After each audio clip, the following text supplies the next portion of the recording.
As a GateHawk dealer administrator, you have the ability to add and remove staff members from your dealer organization profile.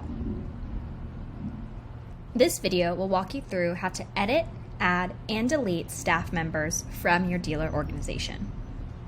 After logging in to your dealer profile, you'll want to locate the staff page. You can do so by clicking on the Staff tab in the navigation bar. This will take you to the staff members page where you can view all of your current registered staff members by name, phone, email, and their current role in your organization. To edit a staff member, simply look for the name of the staff member you wish to edit, click on the More Options icon, and then click Edit Staff Member from the drop-down. This will take you to the Edit Staff User Details page where you can edit any of their related information and update their user by hitting the Save button. To add a new staff member, click the Add Staff Member button up here at the top.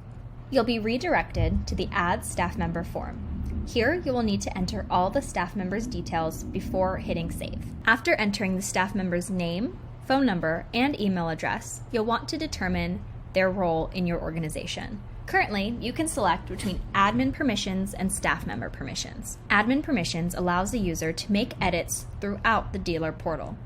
Staff permissions allow the user to view anything in the GateHawk dealer portal. To submit your new staff member, click Save. If you no longer wish to add the staff member, click Cancel. To remove a staff member, you'll need to locate their name in your staff members list, scroll to the More Options tab, and then select the Delete Staff Member option from the drop-down. This will open a confirmation message. Here, you can choose whether or not you would truly like to delete the staff member from your account.